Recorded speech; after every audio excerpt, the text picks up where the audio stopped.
Bom, irmãos, pela graça do Senhor, nós já tocamos ontem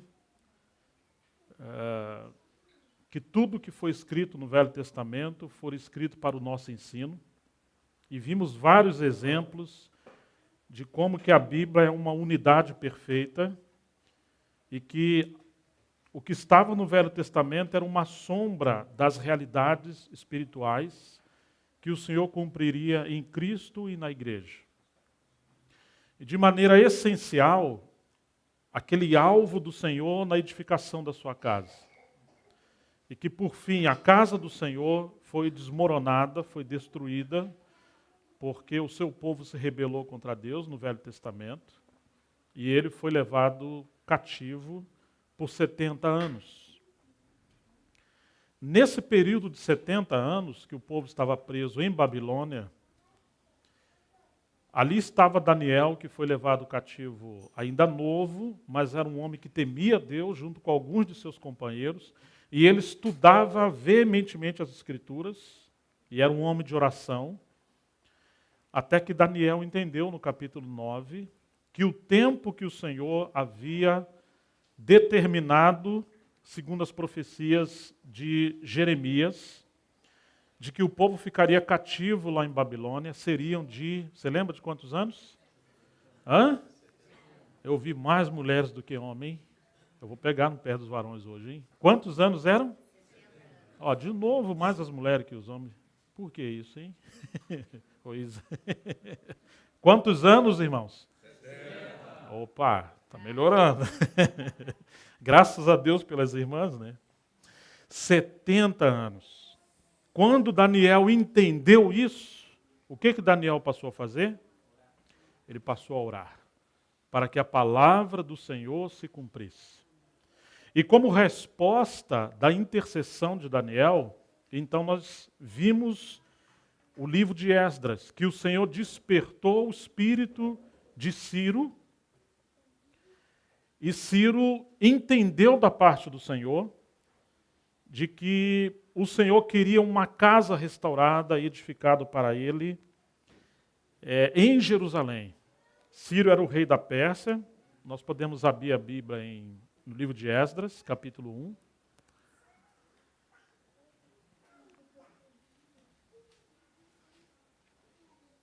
Nós vamos ler do verso 1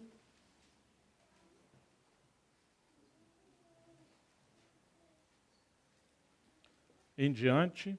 O livro de Esdras, capítulo 1.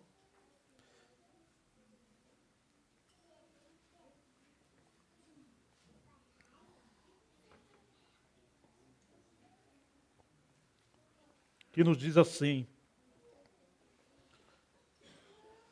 no primeiro ano de Ciro, rei da Pérsia, para que se cumprisse a palavra do Senhor, por boca de Jeremias, despertou o Senhor o espírito de Ciro, rei da Pérsia, o qual fez passar pregão por todo o seu reino, como também por escrito, dizendo: assim diz Ciro, rei da Pérsia: o Senhor Deus dos céus me deu todos os reinos da terra e me encarregou de lhe edificar uma casa em Jerusalém de Judá.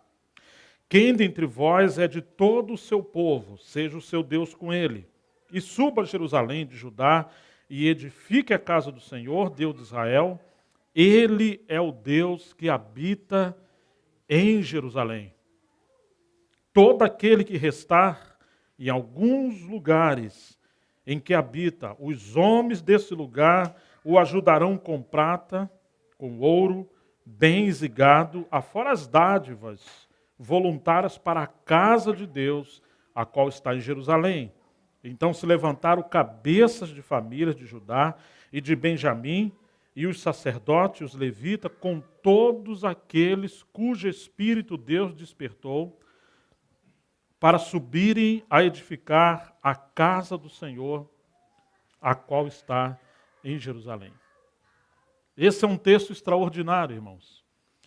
E nós devemos prestar muita atenção no foco que o próprio Espírito Santo coloca na palavra. O assunto central aqui é a restauração da casa de Deus, não em qualquer lugar. Ela tinha que ser restaurada em Jerusalém. Ciro era o rei da Pérsia. E ele diz que o Deus dos céus é que fortificou o seu reino. E abençoou abundantemente o seu reino. Mas por que Deus havia feito isso? Porque Deus queria uma casa edificada em Jerusalém. O Deus dos céus habita em Jerusalém, não na Pérsia, não em outras nações. Ciro entendeu isso por quê? Porque haviam homens dentro da Babilônia. E havia um homem que estava dentro do reino de Ciro nesse período. Eles estudavam as Escrituras. E havia uma profecia sobre Ciro. Eu mencionei isso ontem. Alguém lembra onde é que está essa profecia sobre Ciro? Quem que anotou isso ontem? Isaías 44, verso 28. Muito bom, Marcelo. Ele não vale, né? Hã? Está vendo? Ele está dizendo que soube ontem disso. E o que diz essa profecia? O Senhor fala, o que direi Ciro? Ele é meu servo. E às vezes chama ele de meu pastor. Ele vai reedificar Jerusalém. E ele vai construir a minha casa em Jerusalém. O Senhor repete essa profecia no capítulo 45 de Isaías, verso 1 e também no verso 13. Irmãos, mas quantos anos haviam entre Ciro, esse capítulo 1, e Isaías que profetizou sobre Ciro? Porque Isaías veio muito tempo antes de Ciro. Você se lembra aproximadamente quanto tempo antes que Isaías falou essa profecia? Cerca de quantos anos? 200 a 250, mas é por aí. Isso mostra o quanto os olhos de Deus estavam voltados para Jerusalém, para edificar a sua casa. Nesse período, o Senhor é reconhecido, no período de Ciro, como Deus dos céus. Por quê? Porque a sua casa foi destruída em Jerusalém. E a glória de Deus voltou para os céus. O povo do Senhor foi levado cativo porque eles estavam em desobediência. Lá estavam eles em Babilônia. Em Babilônia não havia o templo do Senhor. Não havia o altar do Senhor. O Senhor escolheu Jerusalém para pôr o seu nome. O Senhor escolheu Jerusalém para que a sua casa fosse edificada e o seu altar, ali no seu altar, fosse oferecido os seus sacrifícios. A casa do Senhor fala da presença do Senhor. E a cidade de Jerusalém, com seus muros fortificados, representava o testemunho do Senhor. Deus queria uma cidade com uma casa para a sua presença habitar e ser o testemunho entre todas as nações. Mas porque o povo se rebelou, ele foi levado cativo e a casa foi destruída. Agora Deus não tem mais testemunho nesse período. Então o povo foi levado cativo à Babilônia e eles aprenderam muitas coisas erradas. Uma delas é que eles criaram lá a sinagoga. Já que eles não tinham templo, então eles criaram a sinagoga. Em sinagoga eles faziam muitas coisas boas, mas não estava na base da palavra de Deus. Eles não estavam no princípio da palavra de Deus. Ali não havia o templo e ali não havia o altar. Então o testemunho de Deus não estava em Babilônia. Eles aprenderam muitas idolatrias e muitas coisas erradas, uma outra língua, outras escrituras, mas não a palavra do Senhor, não o caminho do Senhor. Uma outra coisa que eles aprenderam, foram lá que eles aprenderam a ganhar dinheiro, a fazerem grandes negócios. Então, e eles também casaram com mulheres estranhas, eles aprenderam muitas coisas que a Bíblia realmente fala para não fazer. A gente sabe pela palavra do Senhor que uma vez o Senhor tirou o seu povo do Egito, cujo faraó era o rei. O Egito representa o mundo e faraó representa Satanás.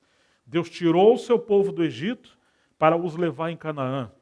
Mas uma vez que ele estava em Canaã, eles desobedeceram ao Senhor e eles foram levados para a Babilônia. Babilônia representa o sistema religioso. Claro que está no sistema mundo e que envolve economia e política, mas especialmente o sistema religioso.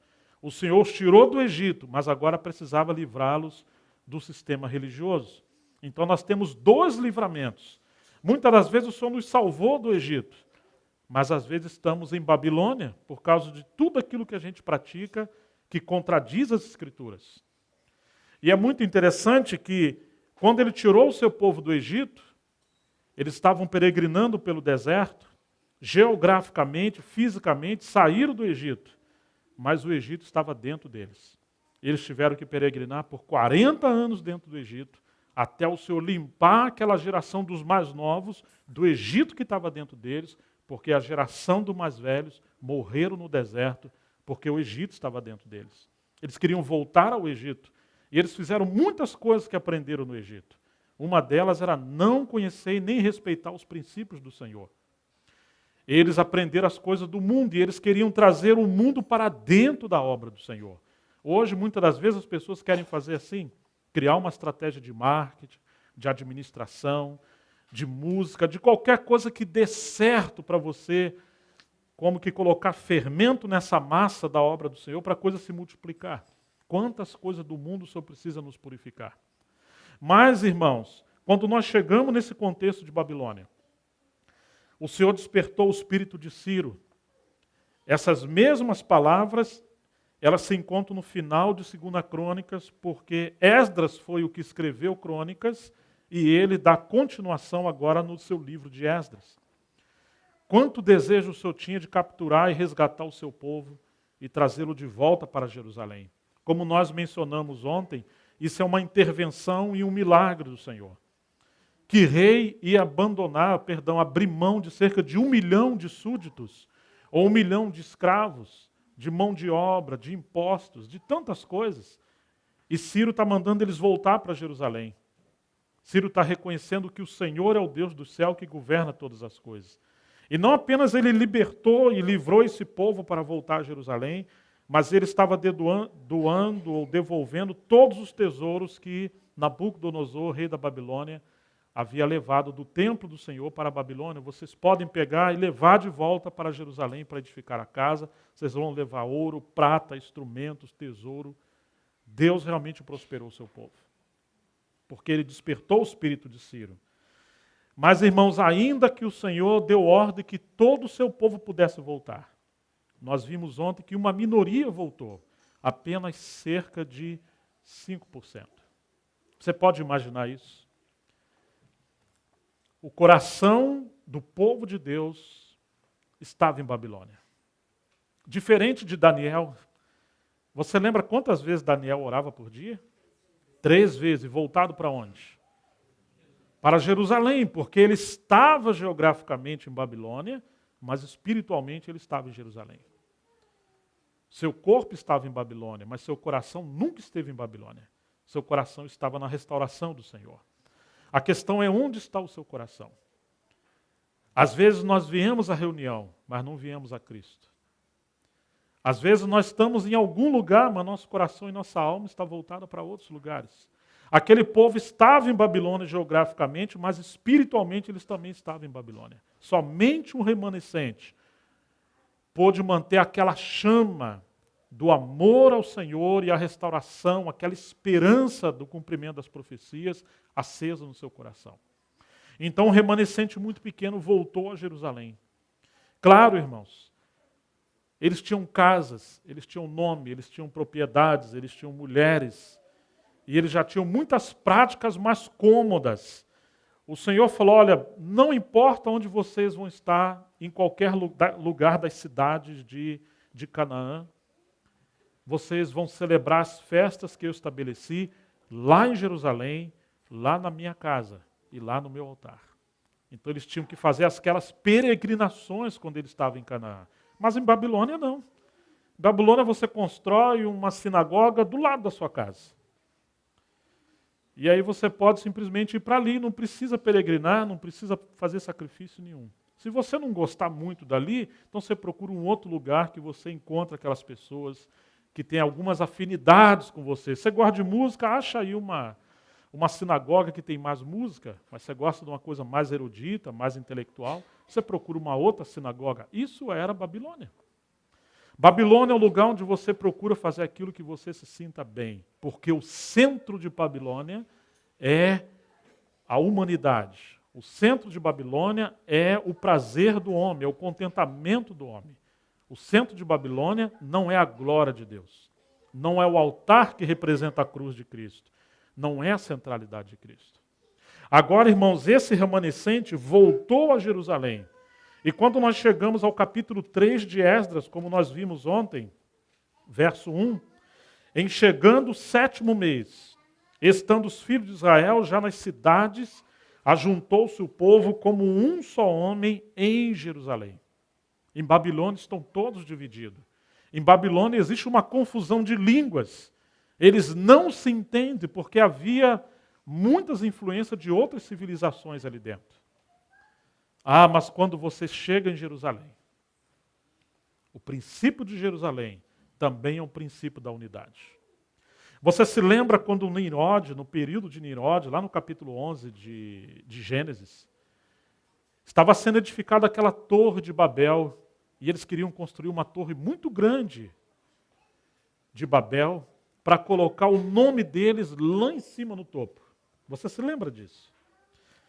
E aí o que aconteceu? O Senhor olhou e teve que confundir aquilo ali. Por quê? Porque aquilo representa uma unidade, mas não é a unidade que Deus planejou em Cristo para a sua habitação e para a sua glória. Não representa a unidade do povo de Deus. Aquilo ali é a unidade de Babilônia, que representa essa globalização dos últimos tempos, uma unificação das religiões em torno do humanismo, da satisfação humana, até que seja implantado o anticristo. Então, queridos, quando o Senhor olhou aquilo, ele percebeu uma outra coisa. Como é que se edificava a Torre de Babel? Você não tinha as pedras de Jerusalém ali, naquela região. O que tinha que fazer? Tinha que se fazer tijolos, e para se fazer tijolo você derrama muito suor, e você vai edificando tijolo sobre tijolo. Claro que a casa de Deus, se você olhar a tipologia, especialmente em Reis e Crônicas, as pedras eram lavradas nas montanhas. E aquela montanha representa a montanha do Calvário, onde o Senhor foi crucificado. Lá havia as ferramentas, e eles lavravam as pedras ali, e aquelas pedras, quando estavam no seu devido formato, elas rolavam até aquela base que o Senhor estabeleceu em Jerusalém, e pedra era colocada sobre pedra, e aquilo representa cada um de nós, que temos que ser trabalhado pela obra do Espírito Santo, aplicando a cruz em nós. Então, Jerusalém, como disse Paulo aos Gálatas, é aquele testemunho que desce do céu para a terra. E também está no livro de Apocalipse. Babilônia não. Babilônia ela vem da terra para o céu. Jerusalém é a obra de Deus por revelação em Cristo. Babilônia é o esforço humano, sem revelação. E por isso tem que derramar muito suor. Quando nós temos um movimento onde os homens lideram, e se empenha muita campanha, muito esforço, isso é Babilônia. Isso não é o milagre da obra da palavra pelo Espírito Santo. Deus edifica a sua casa com pedras vivas, como está em Pedro capítulo 2, 1 Pedro. Vós também, como pedras que vivem, sois edificados como casa espiritual sobre aquela pedra que é Cristo. Então, queridos, quando nós chegamos em Jerusalém, o capítulo 3, o povo se ajuntou como um só homem.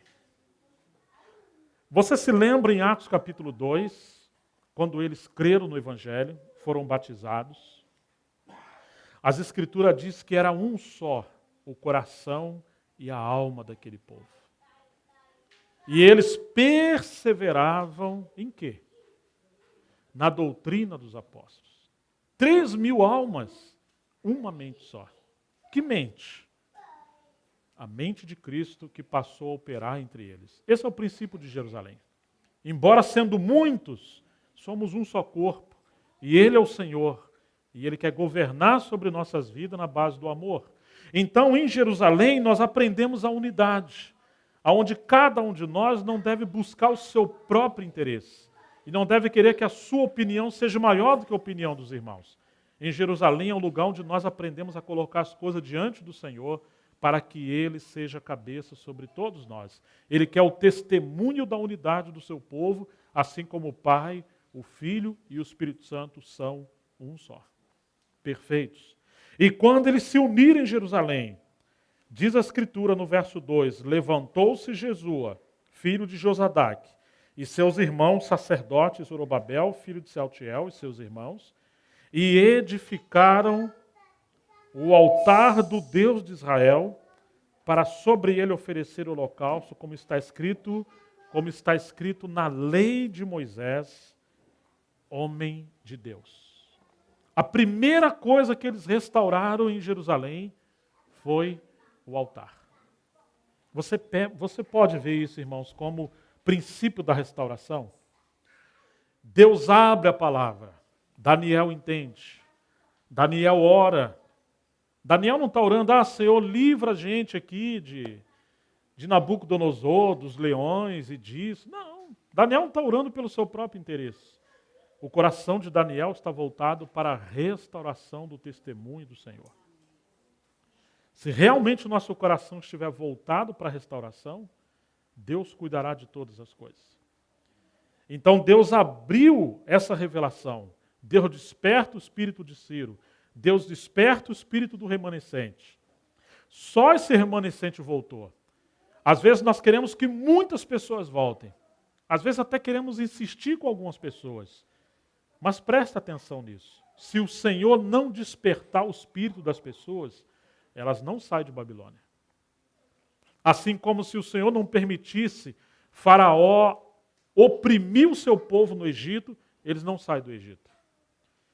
Enquanto as pessoas estão no mundo, elas querem ficar ricas da noite para o dia. Elas querem um caminho mais fácil, mais cômodo. Seu alvo é se contentar com o mundo. Às vezes Deus nos permite passar por muitas provações. Às vezes por privações financeiras terríveis. Nós não entendemos por quê. Mas às vezes isso é uma maneira do Senhor nos desmamar do mundo para entender que Ele é o nosso provedor. Qual é a sua missão nessa terra? Você quer ser alguma coisa influente no mundo? Ou você quer ser um homem de Deus e uma mulher de Deus? Porque as coisas que fizermos nesse mundo vão passar. Mas aquelas coisas que fizermos em obediência ao Senhor, ela passa para esse mundo, mas ela vai repercutir por toda a eternidade. Então, muitas vezes, o Senhor precisa nos desmamar do mundo e nos desmamar também de Babilônia. Nós somos muito mimados. Nós queremos que as coisas sejam para o nosso deleite. E se as coisas não são do jeito que a gente quer, nós ficamos chateados com os irmãos. Criamos situações desagradáveis. Às vezes queremos deixar de reunir, queremos que as coisas sejam do jeito que a gente quer. Você se lembra do Salmo 131? O salmista diz assim: Senhor, não é soberbo o meu coração. Porque era. Nem altivo o meu olhar. Porque era. Eu não ando à procura de grandes coisas. Porque eu procurava. Nem de coisas demasiadamente elevadas para mim. Porque eu procurava. Pelo contrário, eu fiz calar e sossegar a minha alma como uma criança se aquieta nos braços da sua mãe. Uma criança que está sendo desmamada. Agora, assim é a minha alma para comigo. Eu fiz calar e sossegar a minha alma. Depois ele fala: espera, Israel, pelo Senhor teu Deus. Você já viu uma criança que está mamando? Ela não quer saber se a mãe está bem, se está com saúde, se descansa. Não, ela quer a mamadeira, quer o bico dela. Não a mamadeira, o peito dela. Tem que ser aquela hora. E se a mãe não der, é um escândalo terrível. Quando uma criança nasce, é muito bonitinho. Mas que pena que desde o começo a gente mima as crianças, ela se torna o centro da casa. Isso é um erro. Devemos dar atenção para a criança. Mas o casal, especialmente o homem, é o centro da família, porque ele representa a autoridade de Deus. Agora, às vezes, as mulheres esquecem dos seus maridos e vão dar toda a atenção para o seu filho. Claro que o marido e a mulher devem dar atenção para o seu filho, mas deve criar os seus filhos para Deus. Você já reparou que, às vezes, a mãe coloca as crianças, o seu filho, no meio do casal? E eles vão dormir com uma criança no meio? Isso significa que quem assumiu o centro desse casamento já não é o Senhor. Nem o relacionamento conjugal. Agora vai ser dele, por ele e para ele. Quem? Aquele bebê. Você está massageando o ego daquela criança. Você tem que fazer todas as coisas para aquela criança. Isso é um erro absurdo. Tem que treinar essa criança para ela entender que na casa tem governo. E ela vai ser preparada para Deus. Desde pequenininha ela precisa negar a si mesma. Nem sempre se pode fazer tudo pelos filhos. Mas quando chega aquele período que vai desmamar, a criança às vezes acha que a mãe não ama a filha ou o filho porque está negando o peito. Mas não é isso. É porque chegou o momento dela ser desmamada. Então ela vai se desesperar. E se a mãe é muito sentimental, ela está carregando quase um bezerro no colo. A criança já não precisa mais daquilo. Tem que desmamar, irmãos. Você tem que passar alguma coisa amarga no bico do peito e a criança vai chorar. Assim o salmista está dizendo que era ele. Chegou a hora que Deus não ia mais fazer com o seu povo o que o seu povo queria. E o povo esperneava achando que Deus não amava mais, porque nem tudo estava sendo do jeito que queria. E o salmista falou, tá bom, Senhor. Eu fiz calar e sossegar a minha alma para comigo. Você tem que aprender a levar a sua alma estar sujeita ao senhorio de Jesus Cristo. Muitas vezes a nossa alma é inquieta, a nossa alma é agitada. Às vezes nossa alma é como um tempo de verão, tempo estável, sujeito a chuvas e trovoadas. Você já acorda mal-humorada. Tem gente que você não pode conversar com ela de manhã. Você dá bom dia só. Se você falar mais uma coisa, vai pegar fogo dentro de casa. Isso é um problema de caráter, isso é um problema da alma. Tem que parar com isso, irmãos. Isso é gente mimada. Tem nada a ver isso aí com mau humor, porque não. Isso aí é um ego que quer ser massageado.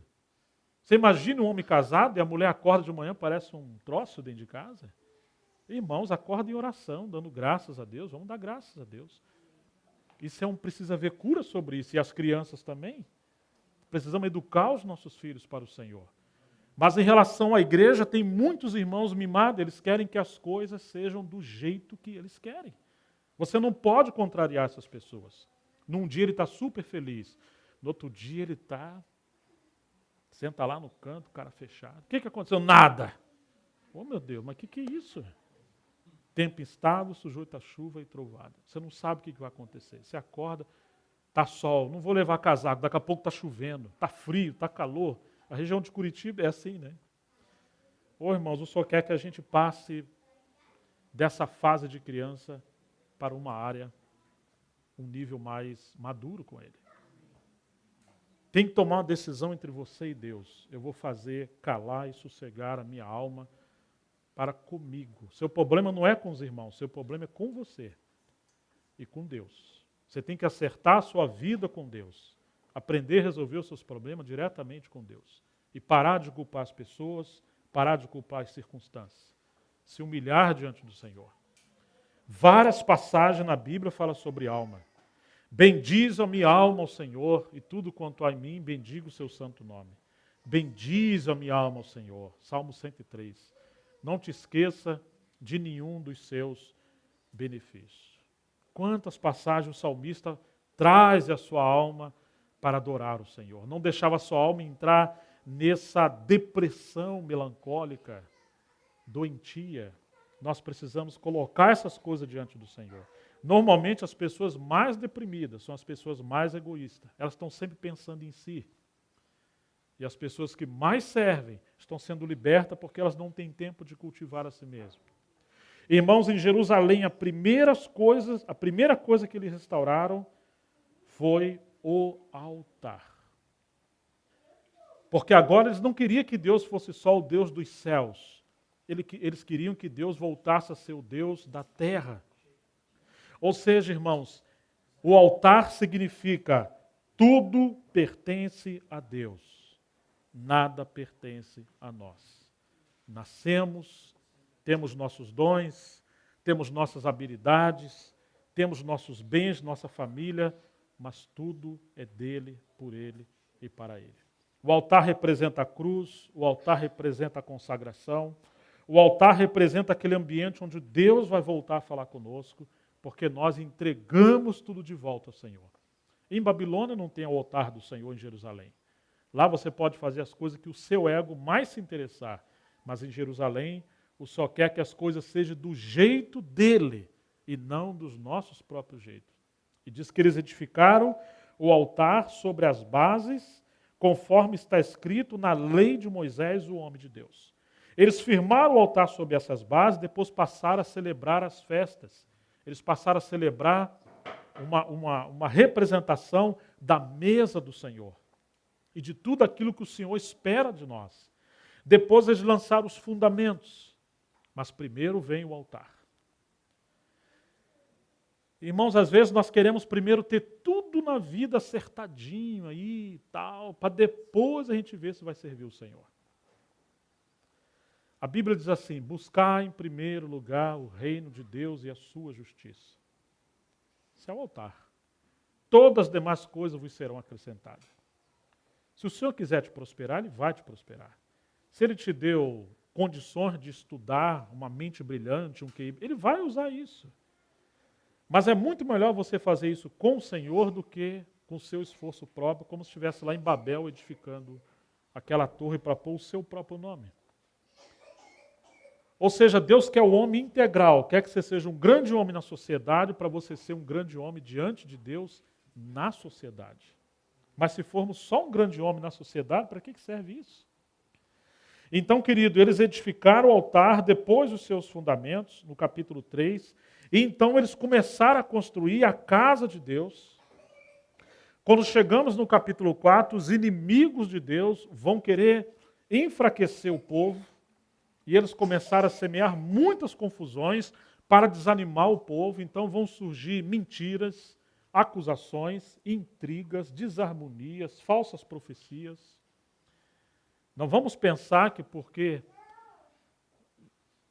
estamos voltando para uma base de simplicidade em torno de Cristo, que as coisas vão ser muito simples. Não, nós teremos muitos problemas. Agora nós precisamos aprender a como lidar com os problemas. E o Senhor está treinando o seu povo a como vencer esses problemas e essas dificuldades. E, infelizmente, quando chegamos no capítulo 4, no final do capítulo 4, diz as Escrituras, nos últimos versículos, especialmente o verso 24: cessou, pois, a obra da casa de Deus, a qual estava em Jerusalém. E isso até o 2º ano do reinado de Dario, rei da Pérsia. A obra de Deus cessou por cerca de 15 anos, porque eles acreditaram em falsos pensamentos, falsas profecias e acusações. O rei não mandou a obra parar, mas eles foram enfraquecidos e eles aceitaram ser enfraquecidos. Esse é um grande problema, irmãos. Nós não podemos ser guiados pelas circunstâncias. Nós não podemos ser guiados por aquilo que outras pessoas falam. Nós realmente estamos envolvidos com o testemunho do Senhor. Não importa o que vier. Nós temos um compromisso com Ele, somente com o Senhor. A obra do Senhor parou, e quando chegamos no capítulo 5, olha o que acontece no capítulo 5. Ora, os profetas Ageu e Zacarias, filho de Ido, profetizaram aos judeus que estavam em Judá e em Jerusalém, em nome do Deus de Israel, cujo espírito estava com eles. Quando eles começaram a desanimar, Deus levantou 2 profetas, Ageu e Zacarias. Ageu já era um profeta mais velho, e Zacarias era um profeta mais novo. Mas o Senhor despertou o espírito desses 2 quando a obra parou. Se o nosso coração estiver voltado para o Senhor, e a gente for fiel a todo esse processo, porque tudo isso são princípios e exemplos de como Deus faria com o seu povo no final dos tempos. Ele vai nos socorrer. Ele não deixou o seu povo errante e abandonar o encargo da obra do Senhor. Ele levantou 2 profetas, mas lembre-se, Jeremias profetiza, Daniel entende a profecia, Deus levanta Zorobabel e Josué, tem a primeira migração do povo de Babilônia para Jerusalém. Eles restauram o altar, os fundamentos, começam a construir. Eles foram fiéis ao Senhor. Agora, no meio da dificuldade, Deus trouxe Ageu e Zacarias. Ou seja, que se a gente é fiel à luz que nós temos, o Senhor vai acrescentando aquilo que Ele sabe que é momento de ser acrescentado. Falta-nos tempo. Mas, quando Ageu veio, eu acho que vários de vocês, se não todos, já leram o livro de Ageu. Esse povo parou de edificar a casa. Sabe como é que Ageu começa a falar pelo Senhor? Ele diz assim: esse povo diz, não veio ainda o tempo de edificar a casa de Deus. Aí Deus fala assim: então é tempo, por acaso? de vocês edificar cada um a casa de vocês e essa minha casa vai ficar destruída? Vocês estão ornando, embelezando a casa de vocês e a minha casa vai ficar destruída?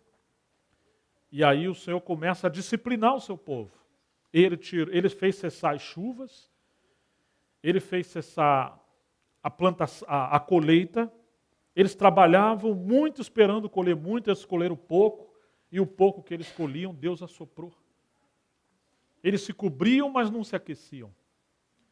De tudo que eles faziam para se fartar, o Senhor não permitia eles se fartar. E aqueles que ganhavam o seu salário, sabe o que a Bíblia diz? Ganhava como num saquetel furado, não dava para cobrir despesas. E o Senhor fala assim, por que isso? Por causa da minha casa que está sendo abandonada, enquanto cada um está correndo para a sua própria casa. Teve um grande problema na época do livro de Ageu, porque eles falavam, a casa de Deus, eu sinto que ainda não é tempo de me consagrar. E cada um edificava a sua própria casa. Eles separaram a casa de Deus da sua casa. Mas diante de Deus só existe uma casa.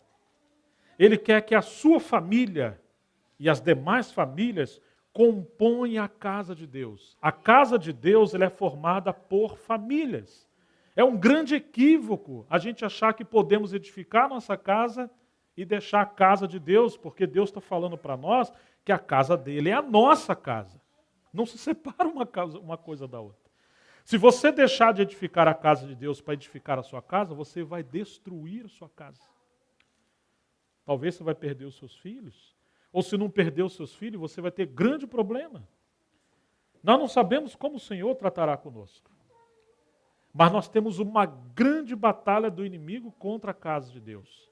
E uma das maneiras que ele tem para destruir a casa de Deus é esfriar o nosso coração em relação à consagração.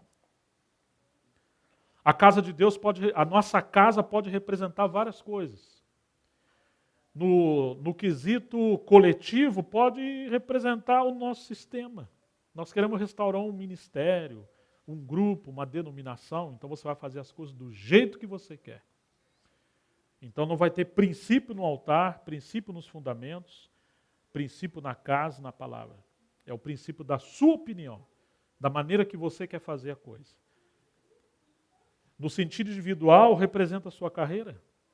E no sentido de família, representa que você quer construir as coisas para você, a vida de prosperidade material da sua família.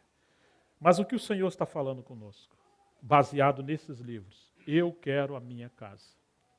Eu te dei a sua casa, sua família, seus bens, tudo que você tem, para usar isso na minha casa.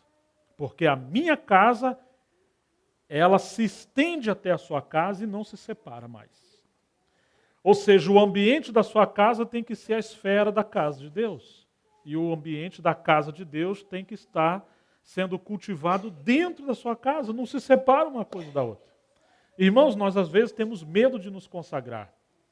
Quem sabe Deus vai castrar a minha carreira, vai exigir muito do meu tempo, vai exigir do meu dinheiro. Não, é o contrário. Se você se entregar ao Senhor, você vai ser mais homem, mais mulher, mais cabeça, mais sábio. Ele vai te avivar suas faculdades naturais. É o contrário, irmãos. Olha o livro, olha Daniel. Um estadista, alguém que interferiu no próprio reinado de Babilônia e passou a ser um homem respeitado. Assim foi com José, assim foi com Neemias, assim foi com muitos outros. Não que eu estou dizendo que você vai entrar na política, que você vai ser alguma coisa. Não, se o Senhor quiser, Ele vai agir com cada um de nós como Ele quiser. Mas, irmãos, isso às vezes é um espírito de mistura. E a gente às vezes tem medo de se consagrar ao Senhor. Você não sabe do dia de amanhã. A primeira coisa que eles restauraram foi o altar. Como está o altar da sua vida? Como está o altar na sua casa? Você acha que tem que construir um belo castelo, uma estabilidade financeira para você viver bem aqui? Você sabe o dia de amanhã? Olha o que está acontecendo nos outros países. Cerca de 10 anos atrás, aproximadamente, os Estados Unidos implodiu numa crise financeira. A maior nação do mundo entrou numa crise financeira na área imobiliária. Havia uma bolha imobiliária. Os Estados Unidos quebrou nessa área. cerca de 50% dos casamentos sofreram crise e se divorciaram. Sabe por quê? Porque começaram a passar crise econômica. Em outras palavras, a base da felicidade do casamento era estabilidade financeira. Os homens construíram isso. E quando eles passaram por crise financeira, esse era o fundamento deles, o índice de divórcio das famílias norte-americanas chegou a 50%. Esse é o mundo. Eles entraram em crise, teve pessoas que se suicidaram. Eles não conseguem viver nesse mundo fora de um padrão que esse mundo enganoso, sutil, estabelece para nós. Nós não somos desse mundo, irmãos. Você pega outros países que estão passando em crise financeira. Alguns estão em ascensão, outros em decadência. Quem diria que alguns países de primeiro mundo da Europa passariam por crise? Quem diria que a Grécia entraria por crise? Portugal entraria por crise? A Alemanha entraria por crise? Existem migrações, às vezes, em massas, de pessoas de outras nações que estão na Europa, estão voltando porque estão passando crise financeira. Os aposentados estão passando, às vezes, necessidade, tiveram que voltar ao trabalho, porque eles perderam o direito de receber a sua aposentadoria, ou ficar apenas com 15% ou 20%. País de primeiro mundo. Então não se engane, não coloque a sua segurança na incerteza da riqueza. É o que o conselho da palavra fala para nós. Mas o Senhor guarda aqueles que estão sendo fiéis a Ele no meio da crise. Ele sabe como cuidar de cada um de nós. Então eles restauraram primeiramente o altar, porque eles creram que o Senhor cuidaria deles. Irmãos, quando a gente vê todos aqueles vasos da casa em Babilônia, aqueles vasos, utensílios, representam os dons que Deus deu para nós. Estavam lá em Babilônia. No Salmo 137, o salmista fala: nas margens dos rios de Babilônia, nos assentávamos e chorávamos, nos lembrando de Sião, nos salgueiros que lá existiam, então nós penduramos as nossas harpas. Saudade de Sião, de Jerusalém. Como poderemos cantar os cânticos de Sião se nós estamos cativos aqui em Babilônia? Hoje, não mais em Sião, nós cantamos nossas canções de lamentação. As pessoas estão vivendo, às vezes, um estado de lamentação, porque estão exercitando as suas faculdades naturais, os seus talentos naturais, para enriquecer Babilônia. Para enriquecer um outro sistema que não representa o testemunho do Senhor. Mas não somente isso. Você se lembra daquelas parábolas do Senhor. E Ele deu talentos e minas aos seus servos. Quem recebeu 5 multiplicou por 10, quem recebeu 2 multiplicou por 5. Mas teve um servo mau e negligente, ou preguiçoso, ele pegou o seu talento, enrolou num lenço e guardou. Ele enterrou o seu talento. Enterrou em terra. E terra na Bíblia representa o mundo, esse mundo. Aquele talento é o dom que Deus deu para você e para mim. Quantas pessoas estão pegando o seu talento e eles estão cultivando o seu talento no mundo? Enrolaram num lenço e enterraram. O lenço é dado para você enxugar o suor enquanto você trabalha. Tem muita gente que o Senhor deu grandes talentos. Olha, por exemplo, o lado da música. Se eu perguntar a vocês, grandes astros no mundo da música e do cinema, que eram cristãos e deixaram a obra do Senhor para cantar no mundo e ficaram ricos, viraram estrelas, vocês vão se lembrar de vários. O que isso significa? Pegaram os seus talentos e enterraram no mundo. Você vai fazer o que com o que o Senhor te deu? Vocês estão me entendendo, irmãos? Isso é voltar também para Jerusalém. Sair do mundo, sair do Babilônia. Sair do Egito, sair do Babilônia. O sistema mundo, o sistema religioso. Jerusalém é um lugar de nós vivermos para a glória de Deus. E eles estão edificando a casa. Agora a casa parou, Deus trouxe esses 2 profetas. E Ageu exorta eles grandemente. Vocês abandonaram a casa do Senhor. O testemunho do Senhor. Então, eu vou trazer disciplina. Vai haver uma intervenção nacional. Vai haver uma intervenção na natureza. O Senhor iria abalar o clima. Ele ia mudar as estações. Ele ia trazer fenômenos na natureza. Para que o povo pudesse acordar de que Às vezes as coisas que estão acontecendo na natureza representam uma advertência, uma correção de Deus ao seu povo. Tivemos agora um terremoto terrível na Indonésia. Todo mundo teve misericórdia da Indonésia, nós devemos orar por eles. Mas você se lembra que fazia pouco tempo queimaram vivo um cristão na Indonésia? Você se lembra que mataram milhares de animais na Indonésia? Às vezes nós não nos lembramos que eles afrontam o Senhor. Tivemos um tsunami em algumas nações da Ásia. Todo mundo, puxa vida, onde estava Deus? Morreram de 200 a 300 mil pessoas. Mas você conhece um pouco do pano de fundo do que essas nações estavam fazendo diante do Senhor? Então, irmãos, assim é o Senhor. Ele nos prospera, nos enriquece. E o que a gente faz? Nós só às vezes somos ingratos com o Senhor. E quando a gente lê a palavra, Ele corrige o seu povo. Isso aconteceu também naquela época. Agora o Senhor está corrigindo o seu povo através de Ageu e Zacarias. Depois que você chegar em casa, leia com calma o livro de Ageu. 2 capítulozinhos. É rapidinho, 10 minutos, você lê o livro de Ageu, 15 minutos. Muito pequenininho. E você vai entender o que Ageu estava falando. Eles voltaram a edificar a casa de Deus. Graças a Deus que esses profetas representam também um princípio do Senhor, que aqueles que são do Senhor, eles não somente falam, mas eles colocam os seus ombros. Foi isso que Ageu e Zacarias fez. Capítulo 5 de Esdras, verso 2. Então se dispuseram Zorobabel, filho de Sealtiel, e Jesua, filho de Josadaque, a começar a edificar a casa de Deus, a qual está em Jerusalém. E com eles, os referidos profetas de Deus que os ajudavam. Então eles terminam de edificar o templo no capítulo 6, e aí eles têm a celebração da Páscoa.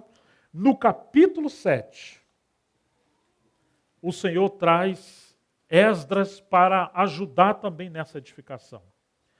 Mais um outro líder, mais um outro servo de Deus, o Senhor trouxe para ajudar a adornar a casa do Senhor. Nós não vamos poder entrar em todos os detalhes, falta-nos muito tempo para isso. Mas vamos apenas ler o final do verso 5, do capítulo 7. Capítulo 7 de Esdras, final do verso 5, diz assim: Este Esdras subiu da Babilônia. E quem era ele? Verso 6, ele era um escriba. O que é um escriba? Um homem versado na lei de Moisés dado pelo Senhor, Deus de Israel, e ele veio segundo a boa mão do seu Deus que estava sobre ele. O rei concedeu tudo quanto lhe pedira. Também subiram a Jerusalém alguns dos filhos de Israel, os sacerdotes, dos levitas, dos cantores, dos porteiros e dos servidores do templo no 7º ano do rei Artaxerxes. Essa é a segunda migração ou êxodo que teve do povo de Babilônia para Jerusalém. A primeira foi com Josué e Zorobabel. E aí, irmãos, o verso 8, Esdras chegou a Jerusalém no 5º mês, no 7º ano deste rei. Pois no primeiro dia do primeiro mês partiu da Babilônia.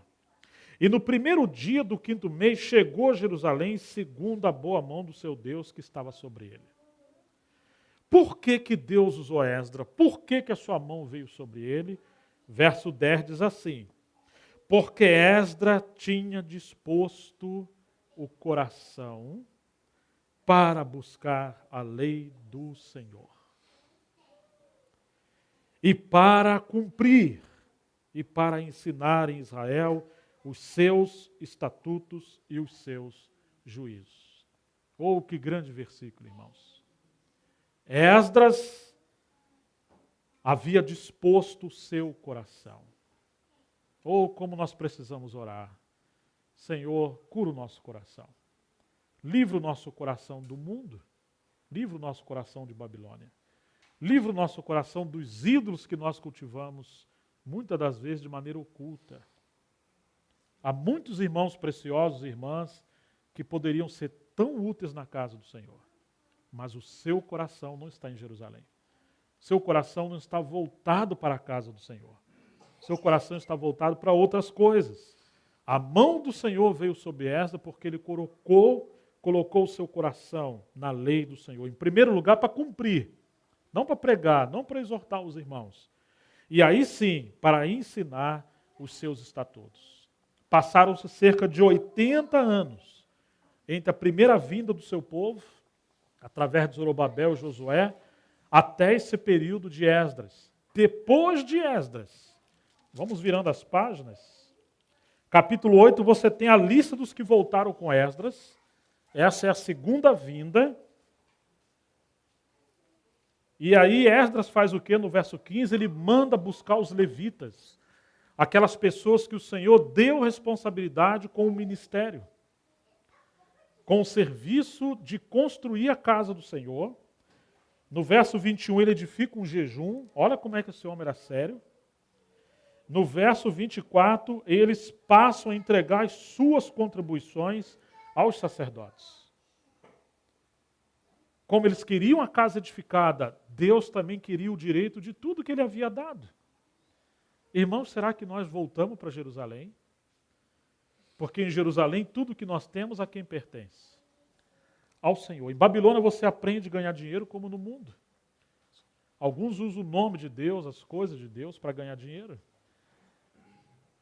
Jerusalém, o Senhor não quer o nosso dinheiro. O Senhor quer toda a nossa vida. É Ele que nos dá tudo, mas Ele quer uma coisa de nós. Ele quer que nós sejamos mordomos na sua casa. Quando nós somos mordomos, irmãos, tudo pertence ao Senhor. Você pode ter dificuldade de dar o que é seu. Mas o que você aprende em Jerusalém? Nada é meu. Tudo é do Senhor. Como não vou liberar mais o meu marido para estudar a palavra e servir o Senhor? Como não vamos abrir a nossa casa para termos comunhão com os irmãos e servir? Nada é nosso.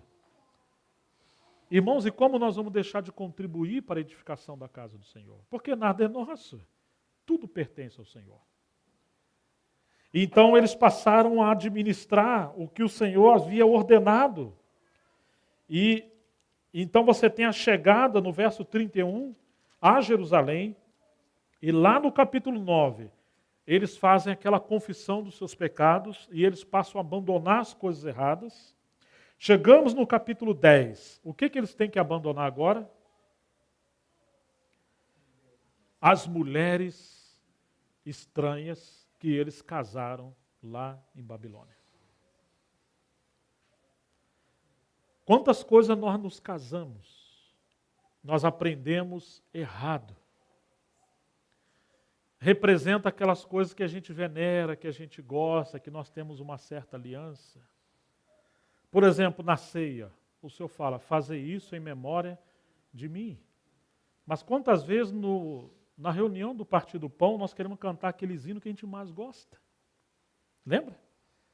Aquilo que a gente mais se sente bem. Mas essa é uma reunião da mesa do Senhor. Mulheres na Bíblia representam coisas boas e representam coisas ruins. Jezabel era aquela mulher que representa um espírito de dominação aos homens, de sedução aos homens. Representa aquelas coisas que nos manipulam, que nos escravizam, que nos leva a não sermos 100% para o Senhor. Muitas coisas aprendemos em Babilônia e nós queremos trazer isso para a casa do Senhor. Só o Senhor pode abrir os nossos olhos, irmãos, para nos mostrar as coisas que Ele quer nos livrar.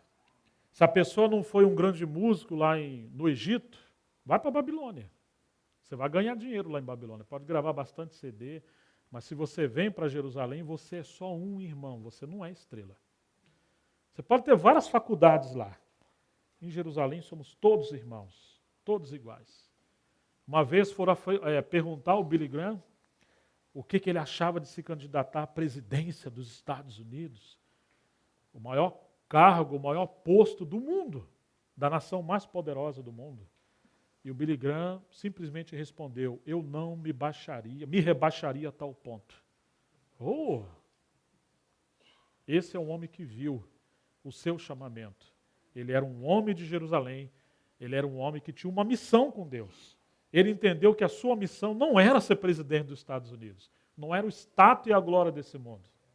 Irmãos, muitas coisas nós aprendemos em Babilônia que devemos ser livres, liberados dessas coisas, para voltar a restaurar a casa do Senhor que está em Jerusalém. Então esse é o capítulo 10 que eles tiveram que liberar.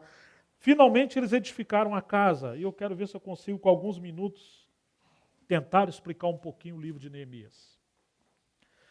Porque enquanto com Zorobabel e Josué, eles voltaram para restaurar a casa do Senhor, e com Ageu e Zacarias são profetas para ajudar os irmãos quando eles estão passando por aquelas crises de desânimo, para voltar a edificar a casa do Senhor. E Esdra é aquele homem que representa o ministério da palavra, um escriba, para adornar a casa do Senhor. Isso também está no livro de Esdras, capítulo 7. Ele foi enviado para isso, para o ministério colocar em ordem e ornamentar a casa do Senhor. Então o templo foi construído. Então chegamos no livro de Neemias, depois de Esdras. Do capítulo 7.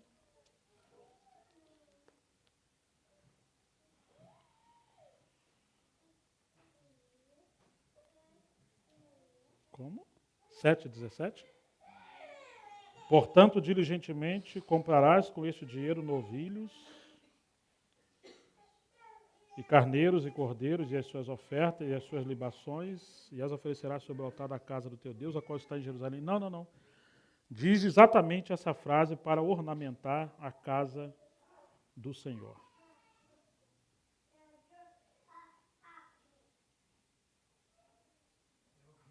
É o 20?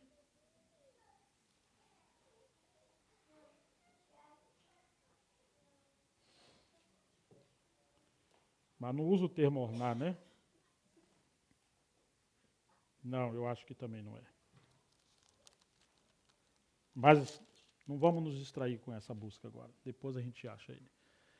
Então chegamos no livro de Esdras, de Neemias. E vai nos chamar a atenção que são livros da restauração, que uma coisa que o Senhor vai querer nos ensinar é que a edificação nunca é feita por um homem só. O corpo é um só, e Deus vai usar muitas pessoas conforme os seus dons e ministérios, cada um na sua parte. Quando uma coisa é nossa, nós queremos que seja do nosso jeito. Quando a casa de Deus, ela tem que ser do jeito de Deus. E Ele vai usar quem Ele quer, do jeito que Ele quer. E Deus usou várias pessoas. Agora sim o Nelson poderia nos ajudar com aquele versículo, Nelson? O livro de Zacarias, capítulo 3, verso 8, que eu falei que a versão King James atualizada, ela traz o pensamento mais próximo do original. Portanto, ouve, Josué, sumo sacerdote, tu e os teus companheiros que se assentam diante de ti, porque são homens que simbolizam eventos futuros. Eis que eu trarei o meu servo, o renovo. Homens que simbolizam eventos futuros. É Zacarias 3:8, para quem está anotando. Varões simbólicos. Então aqueles homens eram representativos. Porque se a gente pegar até o significado do nome de cada um deles, a gente vai ver que tem um significado maravilhoso, né? Nada foi por acaso. Então, esses homens representavam aquilo que viria e a maneira que o Senhor construía a sua casa. Agora, depois que a casa é restaurada, Deus quer algo mais. Vamos chegar então no livro de Neemias, capítulo 1. As palavras de Neemias, filho de Acalias, no mês de Quisleu, no ano 20º, estando eu na cidadela de Suzã, veio Hanani, um dos meus irmãos, com alguns de Judá. Então lhes perguntei pelos judeus que escaparam, que não foram levados para o exílio, e acerca de Jerusalém. Disseram-me, os restantes que não foram levados para o exílio, e se acham lá na província, estão em grande miséria e desprezo. Os muros de Jerusalém estão derribados, e as suas portas queimadas. Tendo eu ouvido estas palavras, assentei-me e chorei, e lamentei por alguns dias, e estive jejuando e orando perante o Deus dos céus. Você está vendo aonde estão os olhos de Neemias? Estão voltados para a cidade de Jerusalém. E ele ficou em profunda dor no coração, porque ele soube que a cidade está assolada, os muros estão derribados. É interessante que parece que ele está ignorando todo esse trabalho de cerca de 80 anos. Que todos esses profetas que nós acabamos de ler, e sacerdote, governador e agora Esdras, fizeram. Mas não, esses homens restauraram a casa. Neemias está com seu coração voltado para os muros. E aí chegamos no capítulo 2. E Neemias está com seu semblante triste. E o rei percebe isso. Finalmente ele conversa com o rei em oração. Ele era copeiro do rei. O rei libera para ele voltar a Jerusalém. E ele vai para Jerusalém. E ele chega em Jerusalém, no capítulo 2, no verso 11, nós vamos ler algumas confissões de Neemias. Presta muita atenção nisso, irmãos, porque é uma complementação de ministério, é uma complementação da edificação. Cheguei a Jerusalém, onde eu estivera 3 dias. Então, à noite, eu me levantei. E uns poucos homens comigo. Não declarei a ninguém o que o meu Deus me pusera no coração para eu fazer em Jerusalém. Não havia comigo animal algum, senão o que eu montava. De noite eu saí para a porta do vale, para o lado da fonte do dragão, e para a porta do monturo, e contemplei os muros de Jerusalém, que estavam assolados, cujas portas tinham sido consumidas pelo fogo. Ele não está falando do templo, ele está falando da cidade. E ele está falando dos muros. O templo foi restaurado. Passei a porta da fonte ao açude do rei, mas não havia lugar por onde passasse o animal que eu montava. Ou seja, estava uma assolação. Subi à noite pelo ribeiro e contemplei ainda os muros, voltei, entrei pela porta do vale e tornei para casa. Não sabia os magistrados aonde eu fora, nem o que fazia, pois até aqui não havia eu declarado coisa alguma, nem aos judeus, nem aos sacerdotes, nem aos nobres, nem aos magistrados, nem aos mais que faziam a obra. Então lhes disse: estás vendo a miséria em que estamos? Será que vocês estão vendo a miséria em que nós estamos? Jerusalém assolada e as suas portas queimadas. Vinde, pois, reedifiquemos os muros de Jerusalém e deixemos de ser opróbrio. E lhes declarei como a boa mão do Senhor, meu Deus, estivera comigo, e também as palavras que o rei me falara. Então disseram: disponhamo-nos e edifiquemos e fortalecer as mãos para a boa obra. Ou seja, ele está de olho agora na cidade. A casa foi restaurada, mas a casa tem que estar dentro de uma cidade. E tem que haver muros. Muro fala de separação. Se você tem uma casa e a sua casa não tem muros, significa que não tem limite. Quando você tem muro, o estranho fica do lado de fora e a família fica do lado de dentro. O inimigo fica do lado de fora. Nem tudo pode entrar, a não ser quando você abrir a porta. Ou seja, se edifica a casa, mas não coloca os muros, isso significa que novamente o inimigo iria combater e poderia trazer as coisas abomináveis ao Senhor para dentro da casa e haver uma fusão. Quando o inimigo soube disso, ele se levantou terrivelmente. Esses 2 livros significam edificação da casa sob guerra. Haverá sempre guerra. Você se lembra do livro de Esther, que está na Bíblia? Lembra o que aconteceu no livro de Esther? Quase houve um genocídio do povo judeu. Quiseram exterminar todo o povo judeu. Mas por que esse ódio, irmãos? E na cronologia bíblica, aonde que entra o livro de Esther? Sabe aonde que ele entra? Provavelmente entre o capítulo 6 e o 7 do livro de Esdras. Quando a casa de Deus foi edificada, Satanás ficou furioso. E ele quer destruir todo aquele povo de Deus que ainda estava no outro território. Assim é o inimigo. Ele nunca vai se contentar. Graças a Deus que em Jerusalém o Senhor é uma muralha de fogo sobre nós e ao nosso redor e nos protege. Então, agora Neemias quer edificar a cidade, porque a casa fala da presença de Deus e a cidade fala do testemunho do Senhor. Então, quando o verso 19 diz assim, quando Sabalate, o Horonita, e Tobias, o servo amonita, e Gesem, capítulo 2, verso 19, o arábio, quando souberam, o que eles fizeram? Zombaram de nós e nos desprezaram e disseram, que é isso que fazeis? Quereis rebelar-vos contra o rei? Então lhes respondi, o Deus dos céus é quem nos dará bom êxito.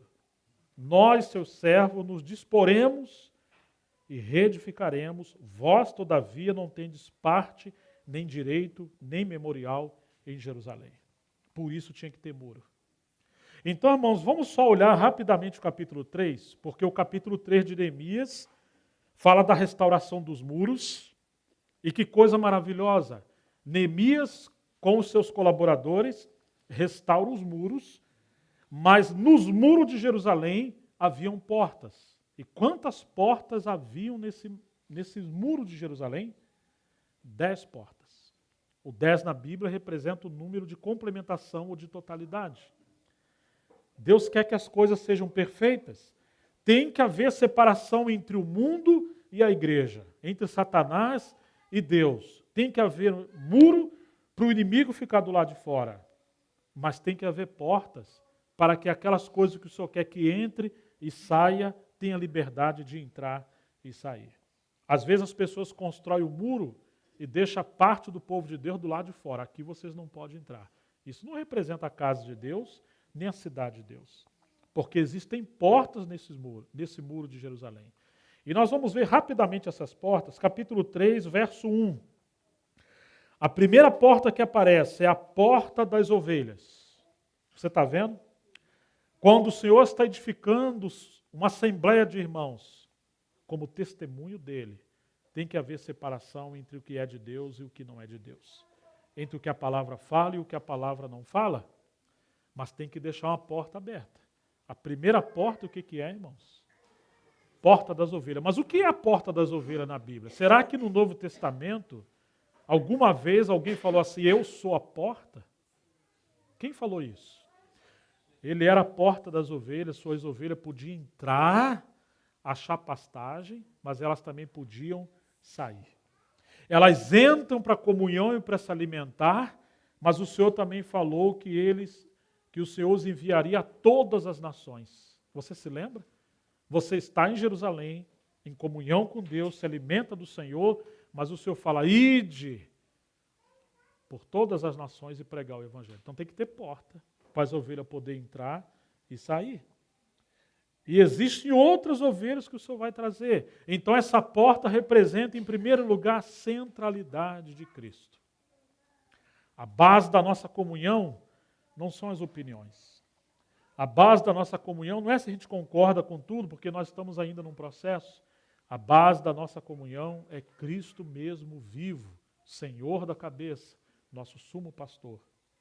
E Ele quer que todos os seus filhos, todos, sem exceção, não tenham barreira.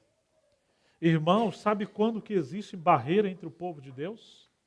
É quando essa porta foi fechada. E quem fechou essa porta? Satanás. Ele que lançou outras coisas no lugar dessa porta.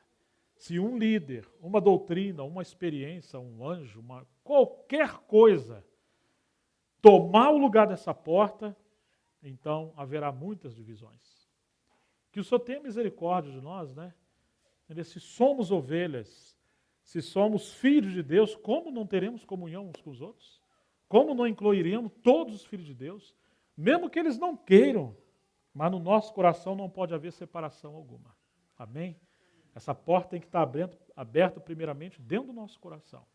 E na palavra de Deus nós temos que ter clareza que a primeira porta que o Senhor quer que a gente venha deixar claro na edificação é a porta das ovelhas. Cristo mesmo. Quando as pessoas chegarem até nós, irmãos, A primeira porta que elas devem conhecer e que deve estar em evidência entre nós não é a porta da guarda. A porta da guarda é a última porta e ela fala da liderança da igreja. Ela fala do serviço dos anciãos, dos pastores ou dos presbíteros. Infelizmente, quando nós estamos no meio de um movimento que é autoritário, que tem uma certa dominação, a primeira porta que você encontra é aquela liderança autoritária. Opa! Eu queria encontrar primeiramente Jesus, mas eu estou encontrando uma porta muito estranha. Porque é claro que tem autoridade na igreja, é claro que tem um presbitério na igreja, mas essa não é a primeira porta. Se você olhar aqui, você vai ver na ordem que a porta da guarda, que representa a porta dos anciãos, é a última porta. Então a primeira porta é a porta das ovelhas, está no capítulo 3, verso 1.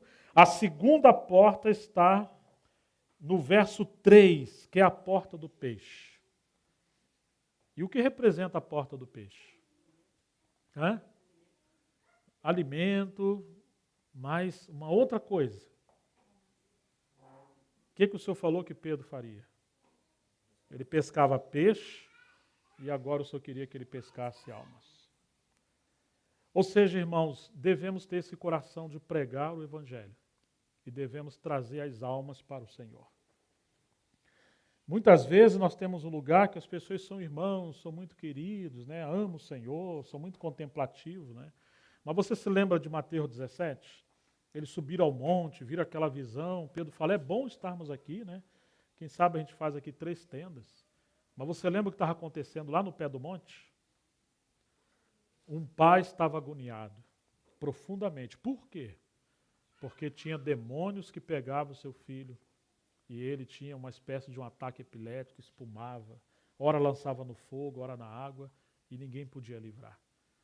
Então aquela visão que eles tiveram no monte do senhorio de Jesus deveria se transformar em misericórdia, em piedade e poder para eles descerem do monte e pregar o Evangelho. Aquelas pessoas que estavam sob o domínio de Satanás.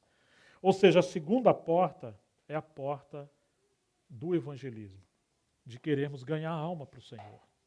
Mas aí nós temos a terceira porta, que está no verso 6, que a Bíblia chama de porta velha. Você pode ver que parece que essa é a ordem. Nós conhecemos irmãos, primeiro vem a comunhão. A gente quer estar junto todos os dias, comer todos os dias. Hoje nós passamos um dia maravilhoso e Deus é tão maravilhoso que Ele sabe como nos manter junto, né?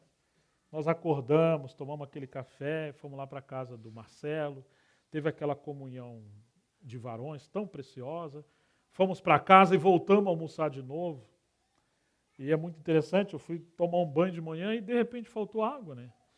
Ele falou, bom, está sem água, então vamos passar um tempo junto, todo mundo lá para a casa do Marcelo almoçar e já toma banho por lá. E depois eu fiquei pensando, rapaz, todo mundo tomou banho na casa do Marcelo, a maioria dos irmãos, nós passamos um tempo juntos. Eu falei, isso é família. Eu não estou na casa de estranho, né? E se as pessoas me perguntar, mas quando você viaja, os irmãos te colocam nos melhores lugares, eu falei, não tem lugar melhor. Porque nós estamos na comunhão, na casa do Senhor, e a casa dos irmãos é a nossa casa. E automaticamente esse amor de comunhão atrai as pessoas. Nós evangelizamos as pessoas. Ah, irmão, mas a igreja não pode se converter num ambiente meramente social, um clube onde a gente... Não. Tem a porta velha. O que é a porta velha? Não precisa abrir. Jeremias capítulo 6, verso 16, esse aí está certo que é aí. O Senhor fala de voltar às veredas antigas. E isso é a palavra de Deus. Como Tozer às vezes fala, a velha e rude cruz, ou a velha palavra de Deus que nós precisamos voltar. Muitas vezes a palavra é deixada de lado. Mas se nós voltamos para Jerusalém, e o Senhor quer um testemunho, agora quer que especialmente os varões, claro que as irmãs também, sejamos homens e mulheres da palavra. Precisamos voltar ao ministério da palavra de Deus. Lá em Babilônia tinha muito movimento, e alguém pregava uma coisa, lia um versículo, ia lá para outro lugar, e aquela coisa, e Deus vai fazer e tal. Mas a gente não conhecia a palavra. Mas aqui tem uma porta velha. E nós vamos ter que voltar a aprender, porque hoje, infelizmente, tem muito modismo, né? Tem muitas coisas que as pessoas criam que não têm fundamento nas Escrituras. Não faz muito tempo, alguém contou para mim, eu falei, puxa vida, eu achei que estava em Montemor, não tinha esse tipo de problema, né? Eu sei que em muitos lugares tem, mas aconteceu que um pastor, lendo a Bíblia, e ele viu que no Velho Testamento deveria pegar o sangue do cordeiro, dos animais, e passar nas orelhas dos sacerdotes, dos levitas, e no dedão da mão e do pé, aquilo representava a consagração e tal. E aí o que ele fez, irmão? Ele botou uma caixa d'água dentro da igreja, entre aspas, encheu de água, botou uma tinta, misturou, ficou vermelho. E aí o povo ia entrando, tinha que fazer uma fila, cada um tinha que passar ali, molhar o dedo e passar na ponta da orelha, na ponta do dedo. E parece que, de acordo com o que você molhava o dedo, custava alguns valores, sabe? Se fosse só um dedinho, R$10, R$20, mas... Eu falei, mas isso foi em Montemor? Foi. Eu falei, não. Mas foi em Montemor. Eu falei, meu Deus, eu não acredito nisso. Quantas coisas estranhas. Que o Senhor tenha misericórdia de nós, né, irmãos? Às vezes eu falo assim que a árvore de Zaqueu já está filha de tanto ele subir e descer, que as pessoas pregam tanto de Zaqueu toda semana. E o cristão tem que ir lá na frente orar para expulsar os demônios. Mas 10 anos os irmãos estão orando por ele toda semana. Parece que o demônio vai e volta, vai e volta, vai e volta. Que o Senhor tenha misericórdia. Quantas coisas estranhas, irmãos. Porta velha. Depois, se temos a porta velha, nós vamos ver a quarta porta, que é a porta do vale. Está no verso 13. Ou seja, uma vez que somos filhos de Deus e temos comunhão e começamos a pregar e o Senhor está trazendo pessoas e temos o ministério da palavra, temos então a porta do vale. O que é a porta do vale? É a porta do quebrantamento, da disciplina. É aonde a comunhão e a palavra vai começar a tratar conosco. Como Davi falou, ainda que eu ande pelo vale da sombra da morte. O Senhor vai nos levar àquele quebrantamento profundo. Em várias passagens, salmos na Bíblia, fala do vale, aonde o Senhor nos leva para a disciplina e para o tratamento. Aí chegamos no verso 14. A porta do vale está no 13 e no verso 14 temos a porta do monturo. O que é a porta do monturo? Representa a disciplina no sentido de que as coisas entre nós têm que ser tratadas e ser lançado para fora da cidade. Só alguém que aceitar a palavra e o quebrantamento vai se permitir ser apacentado, falar a verdade uns com os outros, confessar os pecados uns aos outros, orar uns pelos outros. Isso deveria ser uma coisa tão normal, irmãos. A palavra fala que se andarmos na luz como Ele na luz está, o que vai acontecer? Temos comunhão uns com os outros e o que mais? E o sangue de Jesus Cristo, seu Filho, nos purifica de todo pecado. Quer dizer, a luz produz comunhão e a comunhão produz confissão de pecado. Porque vem para a luz as coisas que estão ocultas e o Senhor quer nos lavar. Lembra de Coríntios, capítulo 5, Paulo fala, olha, está acontecendo algo entre vocês que nem entre os gentios é comum acontecer. Tem um jovem que está abusando sexualmente da sua madrasta.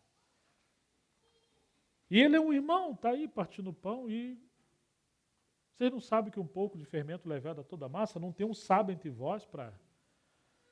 Fala, vocês não sabem que nem avarento, nem fornicário, nem beberrão, nem maldizente. Paulo está colocando beberrão, ladrão, fornicário, adúltero e o fofoqueiro ou aquele que fala mal dos irmãos no mesmo nível. A gente acha que o adulto é um pecado assim terrível, né? Roubar, então, quem imagina o irmão que rouba? Mas ele está dizendo que o fuxico também é terrível. Falar alguém que se dizendo, irmão, for isso aí, vocês não podem tomar café com ele. Não pode comer com ele. Tem que haver disciplina para haver arrependimento e a gente está dentro da casa. Mas se não houver conserto, essas coisas não podem acontecer. Então isso é porta do monturo. As coisas erradas têm que ficar do lado de fora. Então nós temos disciplina moral na Bíblia e nós temos disciplina doutrinária. Nós podemos crer em várias coisas diferentes, mas os fundamentos têm que ser claros. Agora, a sua opinião, você não pode impor que ela se torne uma doutrina sobre todos os irmãos. Quando as pessoas começam a falar as coisas que a Bíblia não condiz, aqueles irmãos que têm mais responsabilidade espiritual, com amor, devem conversar com esses irmãos. Porque a igreja não é uma Babilônia, que a palavra Babilônia significa lugar de confusão. A palavra tem que ser clara, todos devemos servir, mas servir no Espírito Santo e de acordo com a palavra. Então a porta do monturo é um lugar onde há disciplina. Nós às vezes não queremos disciplina, irmãos. Mas todo aquele que for sábio, todo aquele que amar o Senhor, ele vai receber de bom grado a disciplina, mesmo que no começo ela não traga alegria, mas tristeza, mas depois ela produz um fruto de maturidade por aqueles que são exercitados por ela. Então nós temos a porta do monturo. E se a gente aceitar a disciplina, nós temos a sexta porta que está no verso 15. Que porta é essa? A porta da fonte. Aí sim, o que é a fonte? Eu penso, o Espírito Santo. Quem crê em mim, como dizem as Escrituras, do seu interior fluirão rios de água viva, e disse ele com respeito ao Espírito Santo que viria, que ainda não fora derramado. Ele é a fonte porque tudo que é do Pai que está no Filho chega a nós através dessa fonte que é o Espírito Santo. É Ele que traz revelação, é Ele que traz a unção, é dele, por meio dele que procede, é do Pai no Filho, através do Espírito Santo que flui todas as coisas. Muitas vezes nós queremos ser cheios do Espírito Santo. Como? Se nós não queremos a porta velha, que é a palavra. Se nós não queremos passar pelo vale. Quando a gente vai passar pelo vale, a gente quer achar um atalho. Se nós não queremos a porta do monturo, falou, irmão, sua casa é uma benção. Puxa, mas tem essa coisinha aqui que a gente pode ajudar, tirar esse monturo daqui, isso aqui está atrapalhando a vida de vocês. Nós queremos ajudar, mas a gente às vezes não aceita que as pessoas toquem em nós. Então nós não queremos a porta do monturo. Mas se estamos em Jerusalém, no testemunho do Senhor, o Senhor nos dá graça para isso, para aqueles que quiserem. E aí vem a porta da fonte, e agora nós chegamos à sétima porta, que está no verso 26, que é a porta das águas. Capítulo 5 de Efésios, verso 25 em diante, diz que ele salvou a igreja a fim de purificá-la pela lavagem de água pura da palavra. A água aqui representa essa palavra viva. Claro que a porta velha é a palavra escrita, são os fundamentos, é a verdade absoluta. Mas se formos tratados, abandonar o pecado, termos comunhão, termos quebrantamento, o Espírito Santo nos enchendo, então essa palavra vai ser uma palavra revelada para nós. Uma coisa é o Logos, que é a palavra, o pensamento de Deus, a verdade absoluta de Deus, e outra coisa é o Rema, que é essa palavra vivificada, viva, que ela flui e nos transforma. Amém, queridos? Isso é maravilhoso, essa porta das águas. No 28 temos a porta dos cavalos, que é a oitava porta. Efésios capítulo 6, verso 10. Paulo vai falar da gente se fortificar, se fortalecer na graça do Senhor e na força do seu poder. Por que às vezes somos fracos? Porque não estamos cheios da palavra viva. Mas por que não estamos? Porque nós não estamos cheios do Espírito Santo. Mas por que não estamos cheios do Espírito Santo? Porque a gente não gosta desse negócio de monturo, de irmão falar a verdade com a gente, de nos corrigir e de nos tratar uns com os outros. Mas por que não gosta? Porque eu também não gosto do vale. Esse negócio é vale de quebrantamento. Mas por quê? Porque eu também não gosto da porta velha. Então, irmãos, nós queremos escolher algumas portas, né? Se tivesse a porta do louvor aqui, com certeza todo mundo ia querer a porta do louvor. Então, queridos, chegamos à porta dos cavalos. Deus quer que sejamos um povo forte, cheio do seu poder, cheio da sua autoridade, no nome de Jesus, para pregarmos o Evangelho, levar uma vida vitoriosa, sem medo dos demônios. Infelizmente, hoje, se manifestar um demônio por aí, é capaz das pessoas pegar o celular e querer ligar para o pastor, né? Ô irmão, corre aqui porque está uma coisa estranha, mas o senhor falou que aqueles que creem em seu nome expulsarão os demônios, você não crê? Ah, irmão, eu creio, mas... Ou seja, nós estamos com algum problema, né? E não somente a questão dos demônios, mas ele está falando de uma vida vitoriosa, uma vida cheia de força para a gente servir o Senhor. Às vezes nós nos cansamos. Com coisas tão simples a gente vai arrastando. Você vai ler a Bíblia, dá um sono, daqui a pouco você está babando quase em cima da Bíblia. Consegue virar à noite vendo televisão, mas se falar em ler as Escrituras, meu Deus do céu, significa que estamos com o espírito fraco. O só quer que a gente exercite o espírito. Amém, queridos?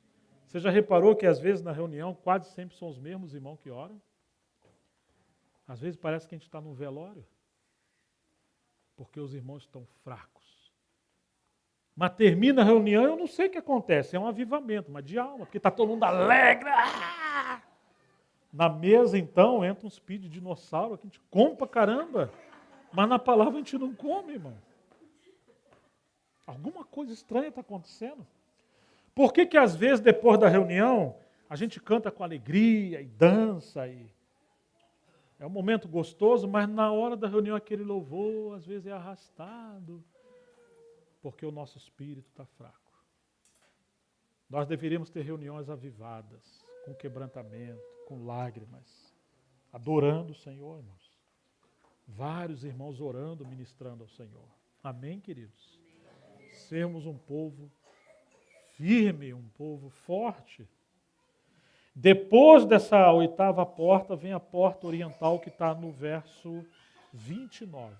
A porta oriental, resumindo, fala da volta do Senhor. É um testemunho que está sempre olhando para a vinda do Senhor.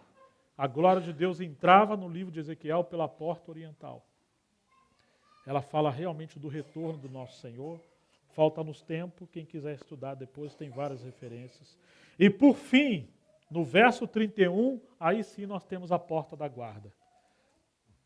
Que era quando havia demanda entre os irmãos, no povo de Israel do Velho Testamento, que se necessitava conselho, os anciãos sentavam na porta da guarda para ajudar a pastorear, a dirigir e a tomar decisões. Essa é a porta dos anciãos. Mas você reparou, é a última porta.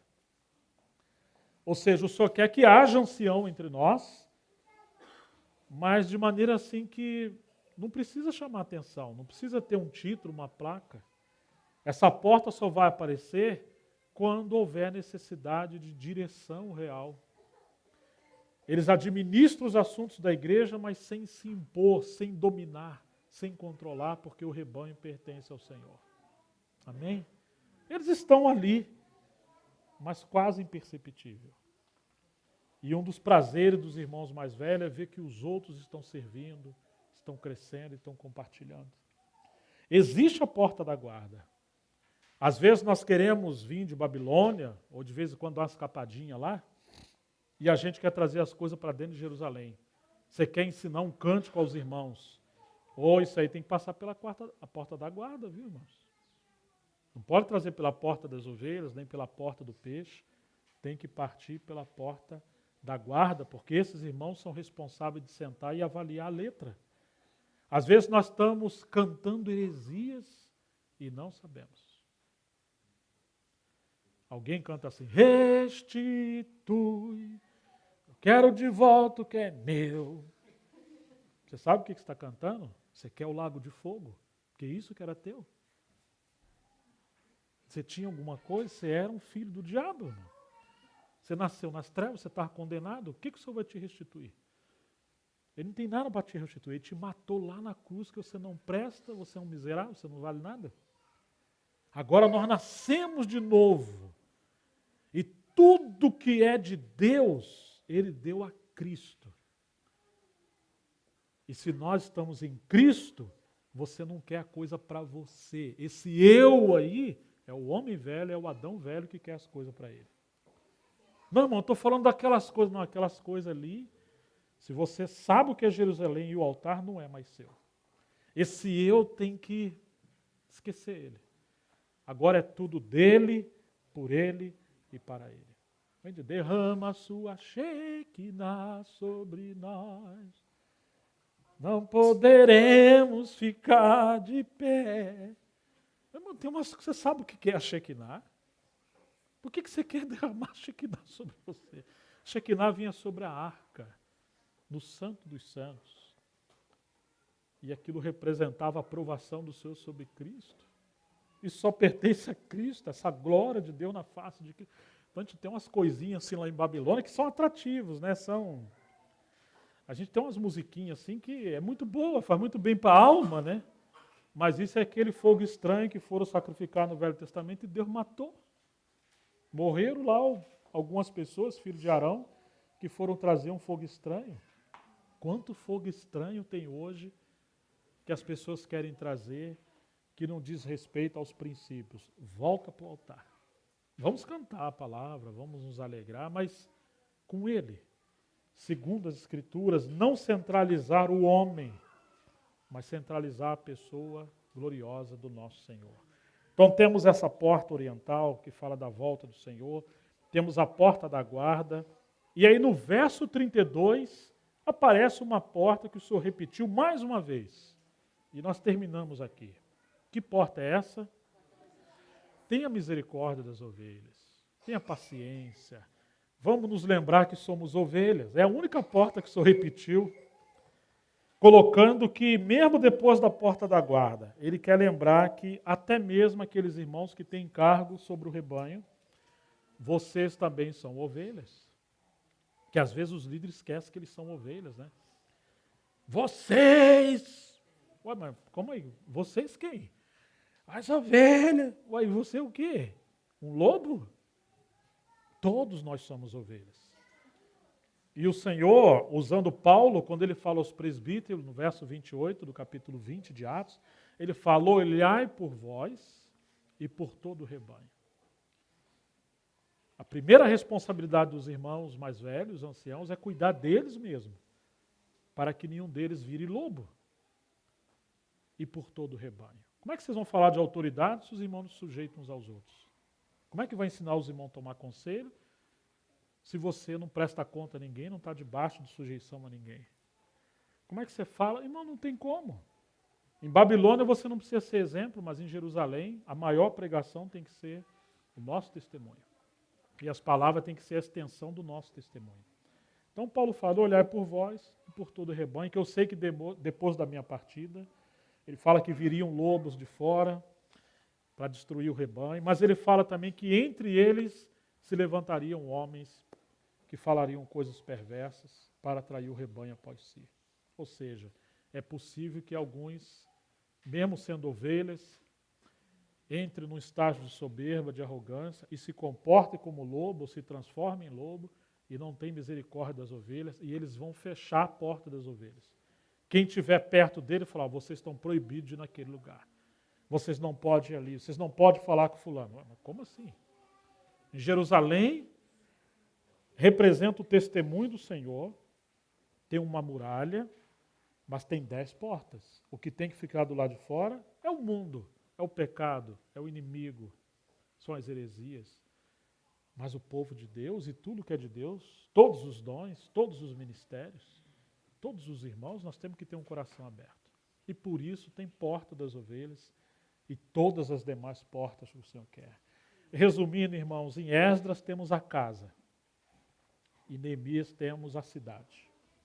A casa é para a presença do Senhor, fala dessa comunhão íntima de Deus com o seu povo.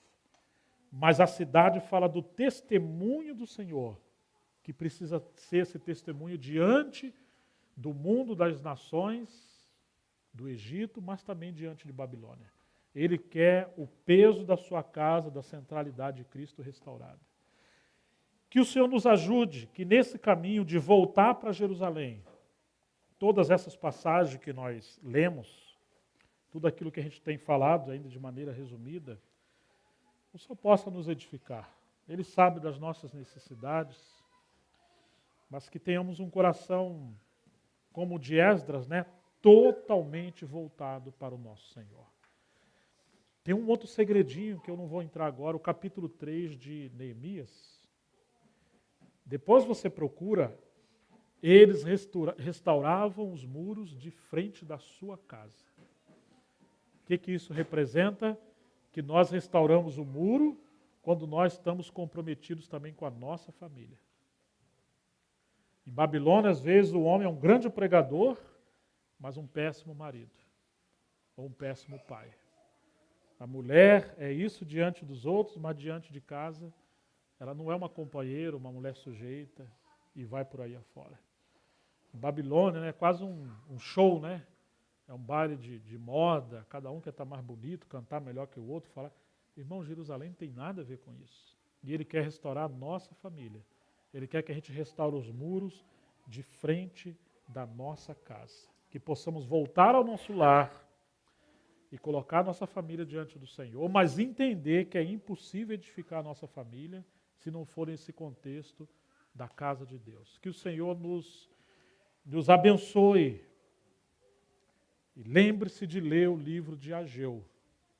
Provavelmente eu vou perguntar aos irmãos depois como é que foi a leitura do livro de Ageu e o que os irmãos podem compartilhar. Daqui a pouco nós vamos lanchar. Procure compartilhar uns com os outros, né? O que nós estamos ganhando. Tem um último livro dessa da restauração, que é Malaquias, que não dá tempo da gente ler. Mas uma coisa aconteceu em Malaquias 3,16, que aqueles que temiam o Senhor falavam uns com os outros das coisas que eles estavam ganhando do Senhor. Uns com os outros. E o Senhor falou, onde estiverem 2 ou 3 reunidos em meu nome, ali eu estou no meio deles. Malaquias vem depois de Neemias, ou no contexto de Neemias, e é um profeta da restauração. Que o Senhor nos abençoe, irmãos. Obrigado pela paciência de vocês.